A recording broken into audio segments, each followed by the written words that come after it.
When I saw the wooden stakes hammered into my backyard with a plastic sign that read Future Site Vista del Sol Community Tennis Court, I didn't get mad right away. First, I stood there for a second trying to remember if I'd had a stroke recently, or maybe blacked out at the last HOA meeting. You know, the one I've never attended because I don't live in an HOA.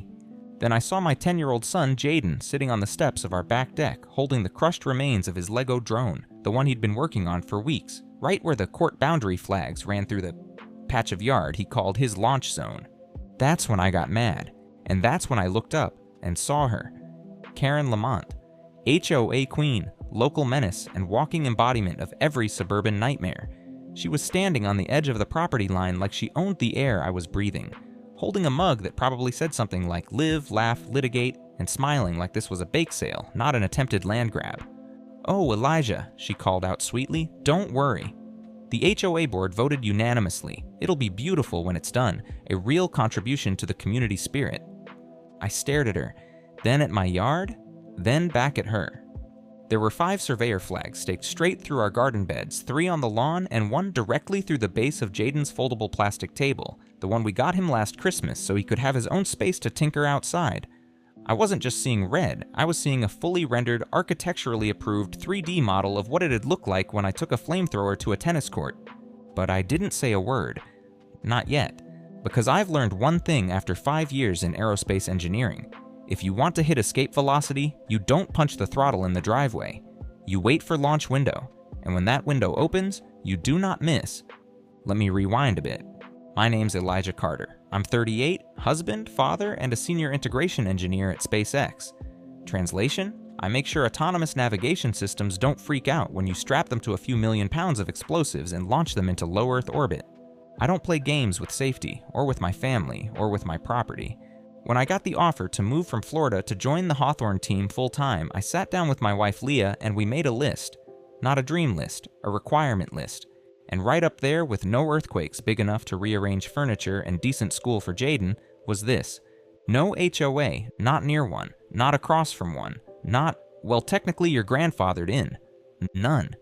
We'd seen enough horror stories back in Tampa. Our old neighbor got fined $200 because his Halloween pumpkins rotted too slowly. Another guy got written up for excessive humming on his porch. We weren't doing that again. So we paid for the best property lawyer we could find. His whole job was to crawl through every record and make damn sure the house we picked wasn't under the thumb of a suburban regime with a god complex and a committee. And he delivered. This house, a clean, mid-century 3-bed in Rancho Palos Verdes with a view of the Pacific, a big backyard, and a private access road, was outside Vista del Sol. Outside their map, outside their rules, legally, on paper, verified. We moved in on a Tuesday. By Saturday, Jaden had staked out his inventor's zone in the backyard with a camping table, some tarp poles, and the quiet intensity only a kid with a freshly unboxed soldering iron can channel. He'd sit there for hours after school, just building. Circuits, frames, even a working RC arm made from a dismantled blender. Leah set up her workstation facing the ocean and finally got back into illustrating. I finally exhaled after 3 years of holding my breath in Florida traffic. It wasn't paradise, but it was ours. Until Karen showed up and tried to build a tennis court in the middle of my son's childhood. It started small. That's how these people do it, not with a bulldozer, but with a clipboard. The first thing was a letter, folded into thirds, taped to our front door, no envelope, no postage. Just the Vista del Sol HOA logo printed in tasteful blue ink, like that made it legal. Notice of Community Zoning Alignment Review. Dear neighbor, as part of the 2024 Regional Property Integration Plan, select parcels adjacent to Vista del Sol are undergoing cooperative aesthetic evaluation and alignment. Your participation is assumed as a gesture of community spirit. That was the first time I heard the phrase aesthetic alignment used like a threat. I should have framed it. At first, I thought it was a mistake. I scanned the document looking for a contact number or signature. Nothing. Just that phrase again. Your participation is assumed. That weekend, we noticed our trash bins were missing. Not stolen, just gone. I figured a coyote knocked them over and some neighbor rolled them down the hill or something. Nope. Turns out Vista del Sol uses a private trash contractor, not the city, and someone from their waste management committee reported our bins as non-compliant with HOA standards. And someone had them removed. A few days later, I came home to find a man I didn't recognize standing on the edge of our backyard, arms crossed, staring down the slope toward the ocean. He looked mid-40s, golf shirt tucked into pleated khakis, clipboard in hand, sunglasses on like he was appraising coastline for a luxury spa development. "Can I help you?" I asked, walking out the back door. He didn't flinch, didn't even look at me at first. Then he pointed toward Jaden's little workspace, a folding table with some wires, a half-built quadcopter, and a small umbrella duct taped to a PVC pole. "This structure," he said, "hasn't been reviewed for wind resistance, also exceeds temporary fixture height limits." I blinked. "What?" The man turned, lifted the clipboard. "I'm Todd. I serve on the HOA's Infrastructure Harmony Subcommittee." I didn't respond, because I was still processing that such a thing even existed. "This zone is marked for Phase 1 improvement consideration. Any unregistered installations may be flagged as obstructions to future communal assets." It took everything I had not to laugh in his face. "Just to clarify," I said slowly, "you're standing in my backyard, my private backyard, telling me that my son's $20 folding table is obstructing what exactly?" He finally looked up. "Future amenities. The HOA is reviewing this plot as a potential site for a community tennis court. Very high demand, great slope for drainage, lovely sunlight." He said it like he was describing a spa menu. I folded my arms. "This isn't part of Vista del Sol." He smiled politely. "There's a rezoning proposal under review. The new boundaries will incorporate parcels that meet our long-term vision. It's quite progressive." I could feel my blood pressure climbing. I didn't agree to any of that. "You didn't have to," he said. "It's better for everyone this way." Then he turned, snapped a picture of Jaden's table, and walked off like he was doing me a favor. I didn't sleep much that night. Jaden asked if he should stop working in the backyard. Leah sat up in bed next to me, scrolling through the HOA's website. "They have a playground tile palette committee, Elijah. These people color code sandboxes." "I know," I muttered. "I thought we were safe." She looked at me and said something that stuck with me for weeks. "They think we don't belong here." That was the moment it clicked. This wasn't about zoning. It wasn't about amenities. It wasn't even about tennis. This was the HOA's opening move. A quiet one, civil, polite, paper thin. But underneath, they were trying to erase the line between my property and their power, and they were just getting started. The next move came in the form of silence. That might sound weird, but when you live in a quiet neighborhood like Rancho Palos Verdes, you get used to the background music of suburban life. Lawnmowers, wind chimes, the occasional overly ambitious power washer. So when the silence came, it was loud. Because it wasn't real, it was pressure. Jaden noticed it first. He came home from school unusually quiet, dropped his backpack, and went straight to his room. No Lego chatter, no "Dad, look at this circuit," nothing. Later that night, over dinner, I asked how school was. He shrugged. "Fine." Leah and I traded looks. That's Jaden code for not fine. We waited. A few minutes passed, and he finally mumbled, "Some kid said we're getting kicked out because our house is illegal." I put down my fork. "What kids?" "Landon and those twins. They said their parents were at a meeting. They saw a map with our house on it. Said you're not supposed to be here." Leah froze. "They said you're fighting the tennis court and that you're making the whole neighborhood worse for property values." He wasn't looking at us when he said it. He was staring down at his plate, holding back tears with that stubborn quiet that only kids can do. Later that night, I got an email from the school principal. Subject line, "Concerns regarding playground incident." Apparently, Jaden had gotten into an argument with Landon, the HOA president's grandson, and raised his voice. No hitting, no swearing, just disruption. The principal said he was required to log a behavioral notice because there have been multiple complaints from Vista del Sol parents. One incident, one conversation, multiple complaints. Right. The next morning, Leah discovered her business Instagram had been mass reported for inappropriate content. She hadn't posted anything but watercolor landscapes in 6 months. By the afternoon, her online portfolio was flagged for suspicious activity and temporarily disabled. Then came the landscaping notice. A city truck pulled up to the end of our driveway with a cheery man in an orange vest holding a clipboard. "You folks didn't respond to the new irrigation audit," he said. "What audit?" He blinked. "Vista del Sol was selected for a water conservation pilot. You're listed as Parcel 47B. We've got flagged violations for non-drought tolerant plantings and suspected non-permeable surfaces. We don't even have sprinklers. Our backyard is grass, mulch, and a little native sage. But apparently that didn't matter. I showed him our deed.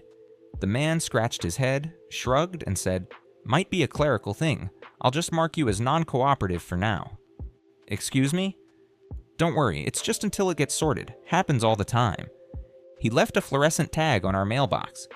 A few days later, that mailbox was smashed in. I replaced it. The next one was spray painted. Elijah the HOA Terrorist. Real subtle. The final straw came the following Sunday. Leah had gone out to meet a friend for brunch. Jaden and I were in the kitchen, building a little wireless weather sensor kit we'd picked up from a hobby store. It was finally feeling like normal again. Just us, learning, playing, laughing. Then the knock came. I opened the door and there stood Karen, flanked by two men in matching navy polos with a small Vista del Sol logo on the chest. "Mr. Carter," she said with that plastic smile, "we're here to conduct a courtesy inspection. Shouldn't take more than 15 minutes. "Courtesy for whom?" I asked. Her smile didn't flinch. "For the community." I didn't move. She lifted a printed sheet, HOA header, no city insignia, no court stamps, just a form labeled Initial Occupancy Adjustment Review. "What the hell is this?" I asked. "Language, Elijah," she tisked. "There are children nearby." "You're not the city. You have no jurisdiction here." "Oh, but you're mistaken." Her voice was silk-wrapped arsenic. "Vista del Sol recently voted to extend its amenities corridor into adjacent parcels. Your property is now subject to communal improvement review." I glanced at the men. One had a tape measure in his hand. The other was filming on his phone. "Step off my porch." Karen sighed, as if I were the one being difficult. "If you're going to be uncooperative, we'll simply have to file an official complaint with the zoning board. Again." Jaden stepped behind me then, peeking through the door. Karen's eyes found him instantly. "It's such a shame when adults can't set good examples for the next generation," she said, loud enough for him to hear. That did it. I stepped out, closed the door behind me, and leaned in just enough to make my point without giving her what she wanted. "Listen carefully. You set one more foot on my land, and I will drag you and your little HOA empire into a courtroom so fast your mug will be printed on the back of every real estate newsletter in California." Karen blinked, not used to pushback. Then she smiled. "Such hostility," she said. "I can see why you were never invited to join." And then she walked off. That night, Jaden asked me, dead serious, if we were going to have to move. That hurt more than any fine, threat, or broken mailbox, because my kid, my brilliant, kind, curious kid, was starting to believe we didn't belong. And that's when I decided. This wasn't just about my yard, or the fake notices, or the broken mailbox. This was about my son's right to exist somewhere without being treated like an intruder. And if Karen Lamont wanted a war, she just declared it. The next morning, I did what every responsible, tax-paying adult in this country is told to do when someone violates your rights. I followed the process. I gathered every document I had: deed, plot survey, emails, the ridiculous occupancy adjustment form, and drove down to the zoning office at City Hall. I waited in line behind a woman arguing about a missing speed bump request and a man trying to get a permit to raise his fence to keep the coyotes from judging him. When I finally got to the counter and explained the situation, the clerk, middle-aged guy with the energy of a clock radio running low on batteries, typed for a while, then frowned. "Vista del Sol?" he said. "No," I corrected. "I'm next to Vista del Sol. That's the whole point." He scrolled, clicked, made a little noise. "Well, according to this, your parcel is currently flagged for administrative review under shared use overlay." What the hell does that mean? He gave me a shrug that said, "Not my circus, not my zoning map. You'll want to file an exception to inclusion request. Takes about 6 to 8 weeks for preliminary response." 6 to 8 weeks? I repeated. "They're trying to build a tennis court on my lawn this month." He slid a form across the counter like a man handing over a folded flag. "That's the system, sir." I took the form, and I filed it. Then I called my lawyer. Mark Stinson had been with us since Florida. Clean-cut, quiet guy, the kind of attorney who looks like he owns more folders than socks. He had triple-checked our property before the move and had the receipts to prove it. He reviewed everything again, this time with more concern than usual. "They're trying to railroad you," he said. "None of this would hold up in court, but they're not going to court. They're weaponizing bureaucracy. Death by clipboard. Can we file a cease and desist?" "I can draft one, but enforcement will be tricky unless they cross the line in a way we can prove was criminal, not just civil." "They already are." Mark sighed. "The problem is perception. HOA overreach isn't technically illegal, unless it becomes fraud, coercion, or trespass. And even then, you'd need clear evidence." I paused. "What if I got that evidence?" "I'm listening." I spent the next week documenting everything. Emails, letters, flags on the lawn, pictures of the fake zoning documents. I even installed a GPS timestamping app on my phone just to verify when the surveyors came and went. I filed a formal complaint with the city council. I left voicemails. I sent certified mail to the HOA's listed business address. I got silence, or worse, against smirking form letters with phrases like, "We thank you for your participation in building a better neighborhood." Karen was too smart to leave fingerprints. Everything she did came from committees, subcommittees, community resolutions, never her name, always proxies. Meanwhile, Jaden's school called again, just to check in.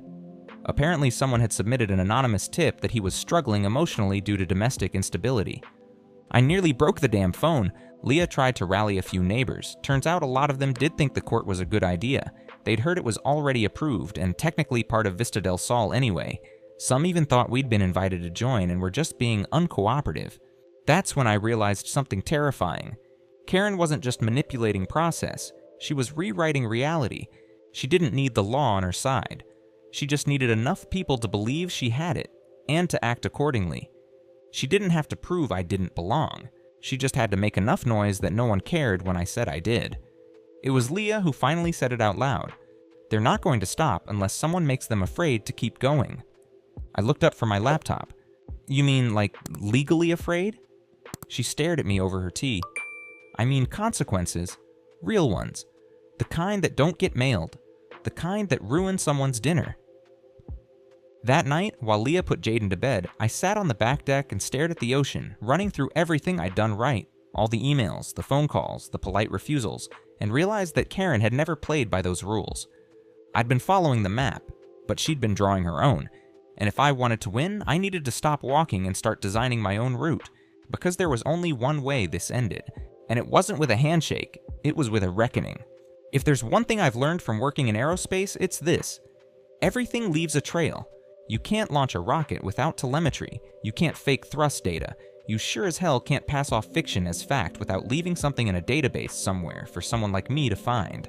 So I stopped playing defense, and I started hunting. It began with a file, a small, unremarkable PDF Leah pulled off the HOA's website during one of her 2 a.m. I can't sleep until this witch pays for what she did to our garden research sessions. It was buried in a list of Vista del Sol's annual community improvement updates. In a footnote, I found this line. Parcel 112-C has been preliminarily designated for recreational infrastructure expansion under the Multi-Lot Integration Initiative, MLII, pending annexation approval. Parcel 112-C was our lot. Problem is, 552 doesn't exist. Not at the state level, not at the county level, not in the California HOA statutes. I checked everything. It was a total fabrication. So I dug deeper. I used the same skills I'd normally apply to fault tracing onboard diagnostic code, pattern mapping, date alignment, change logs. And that's when I saw it. 3 months ago, the HOA uploaded a boundary clarification document to their internal portal. It showed a new subdivision map, one where their borders magically expanded to include our lot, plus 2 others on the ocean-facing slope, all under the banner of Phase 2 growth. The map had a watermark, prepared by Urban Design Collaborative Los Angeles. Except they don't exist, at least not legally. I ran the name through the Secretary of State's business database. Nothing. No license, no filings, no incorporation. But the file metadata? That still had a signature, klamont_v2final.pdf. Karen Lamont created the map herself. She'd fabricated a planning firm, designed a fake map, uploaded it through the HOA site using admin credentials, then cited it as evidence in notices sent to the city and the school district. This wasn't just harassment anymore. This was fraud. I stared at the screen for a long time, the cold clarity of it settling in. The document was dated before the first courtesy inspection, before the spray paint, before the surveyor flags. She hadn't just pushed the boundary, she'd forged it. I sent the file to Mark, my lawyer, with the subject line, "Emergency, read this now." 15 minutes later, he called me, sounding more awake than I'd ever heard him. "This is a nuclear bomb, Elijah. Will it hold up?" "Yes, and then some. Metadata, lack of state registration, digital signature. This is textbook misrepresentation. If she submitted this to city officials, she could be looking at criminal charges." I sat back in my chair, but Mark wasn't done. "There's more," he said. "I ran a background check like you asked." "What did you find?" He hesitated. Then, she was forced into early retirement from the Orange County Superior Court 15 years ago, right after a whistleblower filed a complaint against her for evidence suppression in a property seizure case. What happened? Settlement, sealed records, but the whistleblower went public 3 years later, claimed Karen helped a developer seize property from Black and Latino homeowners by fast-tracking enforcement actions. The firm got indicted. She resigned before it hit the news. Jesus Christ. That's not all. Guess who owns the construction firm bidding on the Vista del Sol community recreation expansion? My stomach turned. Who? Her son, Michael Lamont. I didn't respond. I couldn't. She's doing it again, Elijah, but this time she picked the wrong damn family. Later that night, I walked into the kitchen where Leah was flipping through a sketch pad, trying to draw but barely moving the pencil. I slid the folder onto the table. Everything, I said. We have it. She stared at the files, maps, screenshots, the forged HOA documents, printouts from old news clippings, a copy of Karen's resignation. Then she looked at me, not scared, not angry, focused. Let's burn it all down, she said. No, I replied. Let's do it clean. Let's do it legal. And then I smiled for the first time in weeks. Let's do it surgically. Because Karen Lamont thought she was still the judge in this courtroom. But she forgot one thing. This time, I brought evidence, and we were about to make her answer for every inch of it.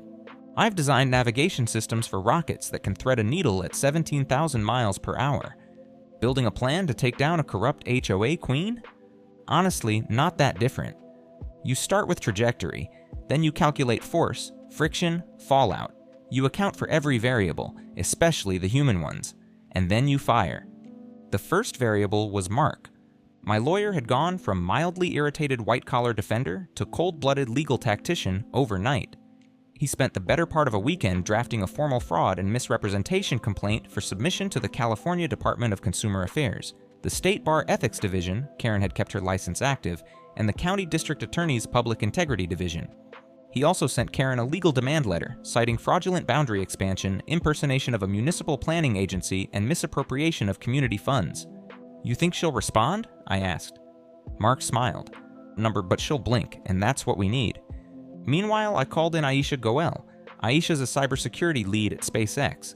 MIT grad, 5 feet of caffeine and pure chaos, and someone I trusted more than most people trust their siblings. You want metadata, docchain, device signatures, back-end server logs, or all of the above? She asked, spinning in my patio chair while eating a bag of trail mix like it was popcorn. All of the above, I said. I need this airtight. Aisha accessed the HOA's public site, archived every suspicious document Karen had uploaded in the last 12 months, and traced the logins back to one IP address, Karen's, from her home. It's beautiful, Aisha said. If she'd just used a VPN, this would have been harder, but nope. Karen clicked upload from her kitchen at 6:14 p.m. on a Tuesday, probably while microwaving lean cuisine. She even found PDFs with 2 layers, the original scanned documents beneath digital overlays that modified the text. Classic lazy fraud, she said. This lady's been faking land annexation with Microsoft Word and vibes. We packaged everything into a cloud drive with timestamps, screenshots, and a full forensic log. I labeled the folder KarenGate. Meanwhile, Leah contacted an old college friend, a journalist who freelanced for the LA Times and had been trying to crack stories about suburban corruption and HOA overreach. He didn't need much convincing. You have digital records and a past ethics scandal? He asked. I'm gonna need to stop drinking caffeine or I'll vibrate through my chair. He ran a preliminary background piece, HOA or land cartel. A Palos Verdes family challenges suburban overreach. It didn't name Karen, not yet, but it painted the picture, complete with screenshots, anonymized testimony, and a reference to a former judge-turned-local board president with a history of boundary disputes. And then, the plan's final layer, community leverage. We weren't the only ones Karen had tried to bully. 2 of our neighbors, a retired Navy vet and a couple who ran a home daycare, quietly reached out. They'd had their own run-ins. Mysterious fines, lost permits, petty violations that conveniently vanished after contributions to HOA events. We met at my house after sunset like it was a secret poker game. We compared stories, paper trails, and then we coordinated. Mark helped us file a joint petition with the county land office requesting an emergency halt to any further activity initiated by the HOA, citing multiple instances of boundary manipulation and fraud. It didn't shut things down immediately, but it slowed them. and it put Karen on notice, and then we waited for the next move. Because here's what Karen didn't know. Every good engineer knows when to be precise, but the great ones, we know when to be patient. The funny thing about pressure, it doesn't always explode. Sometimes it peels, quietly, relentlessly, one layer at a time, until what's left underneath isn't power or confidence, but panic. Karen started to peel about 3 days after the LA Times story dropped. No names had been printed, but the description of the former judge leading a questionable HOA expansion project in Rancho Palos Verdes might as well have been a headshot and mailing address. First sign, her car was missing from the HOA office parking spot. Second sign, someone on Nextdoor posted a blurry photo of a printed flyer taped to a utility box near the neighborhood entrance. Did you consent to this? Your dues are funding fake annexations and illegal developments. Ask your HOA why your money is going to her son's construction firm. Third sign, the email, not to me, to Mark. It was short, typed entirely in lowercase, and time-stamped 3:17 a.m. We can come to a solution, off the record, no more press. We didn't respond, because we weren't negotiating. We were landing. The next morning, I filed a formal complaint with the State Bar of California, attaching proof of Karen's involvement in document forgery and unlicensed legal filings submitted as HOA authority. Mark filed an injunction with the county to prevent any construction or administrative action from Vista del Sol on my parcel or the surrounding properties. The 2 other families joined in. We called it the Palos Protection Action. Local press started calling us the Holdouts. Leah started designing a logo, just for fun. Meanwhile, Karen tried to push back the only way she knew how, paper and panic. A courier showed up with a new HOA final notice of community violation for the following offenses: unauthorized rear fencing, excessive tool storage visible from shared pathways, child use of non-compliant building materials, Jaden's Lego bricks. This time, we didn't argue. We sent the letter directly to the Public Integrity Division of the District Attorney's Office, with a cover note from Mark that said simply, "Please add this to Exhibit C." Then came the hearing. No grand courtroom, just a zoning board conference room with bad coffee, tired officials, and a microphone that cut out every third sentence. Karen walked in wearing a beige pantsuit like she was still on the bench. Her smile was tight. Her eyes were exhausted. She brought a binder the size of a suitcase. We brought receipts. Mark opened with a digital presentation showing the original HOA boundaries, our deed, and the forged expansion documents. Aisha had embedded video captures of file metadata, the fake planning firm's site, which she built a duplicate of to demonstrate how easy it was to spoof, and a location ping from Karen's home IP address at the exact time the fraudulent PDFs were uploaded. One of the board members actually said, "Whoa." Then the kicker, Leah stood up with a printout of the flyer that had gone around and said calmly, "This isn't about property. This is about someone in power believing she could alter reality by writing a new one and expecting the rest of us to live in it." Karen tried to speak. She tried to cite community guidelines, majority votes, shared benefit. But the room wasn't with her anymore. Because she didn't look like a leader. She looked like what she really was. A woman who got caught. The board chair paused, leaned toward the mic, and said, "Pending investigation, all Vista del Sol actions concerning the Carter property and adjacent lots are hereby suspended, permanently." Mark didn't smile. I did.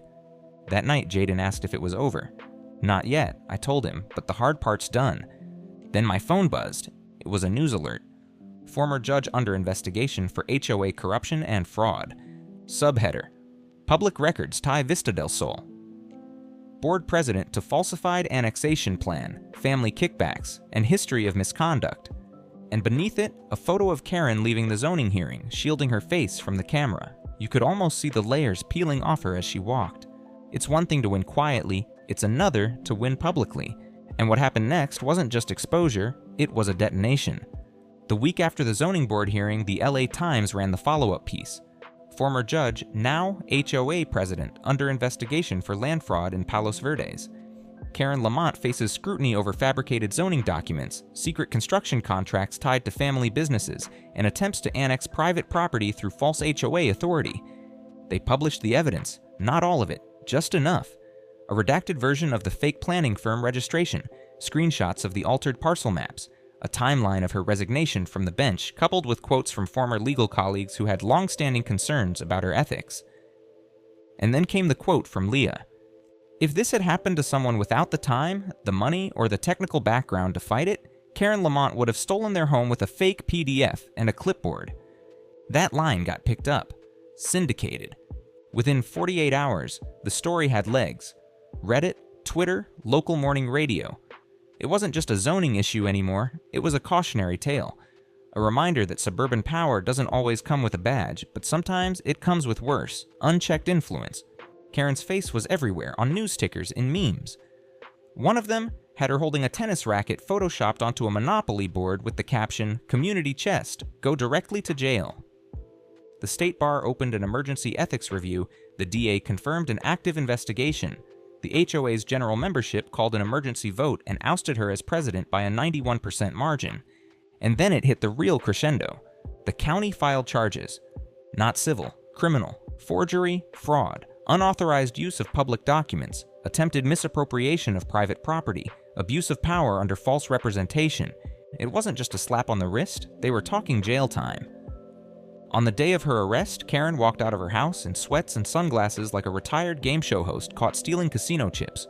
No mugshot was released, but that didn't stop people from setting up a Vista del Falans parody page that racked up 12,000 followers in a weekend. Neighbors who'd voted to support the tennis court quietly stopped making eye contact. HOA board members issued vague apologies in a 4-sentence email. The city announced it would be conducting a full audit of every HOA in the area over the next year. And me?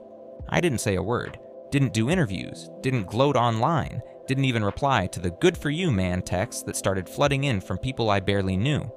Because the win wasn't for the internet, it was for Jaden.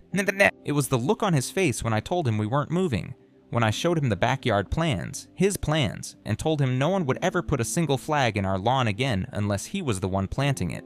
That night, we sat outside as the sun dropped over the Pacific and he quietly unpacked his toolkit, took out a few sensors, started wiring up a new weather station for the deck. I didn't interrupt. I just watched him work, steady hands, quiet focus, on land that was finally, undeniably, his. And I smiled.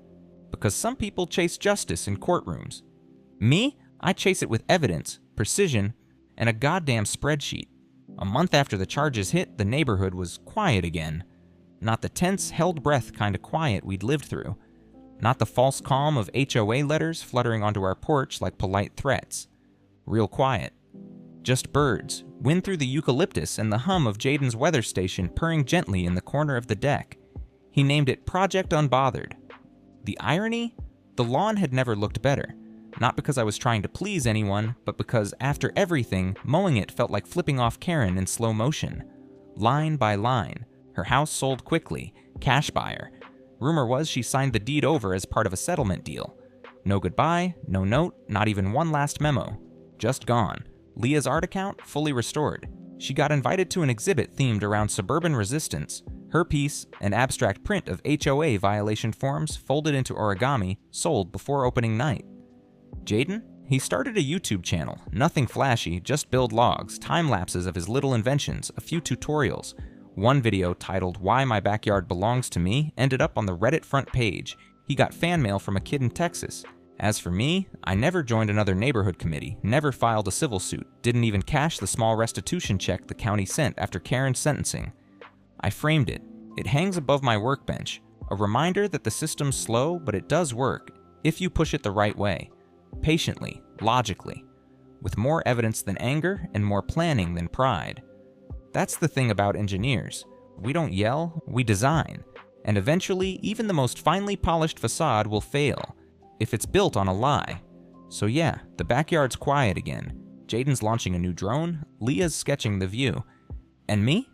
I'm just sitting here, sipping my coffee and watching the sun hit the ocean the same way it did the day we moved in. Except now, it feels earned, truly ours, forever.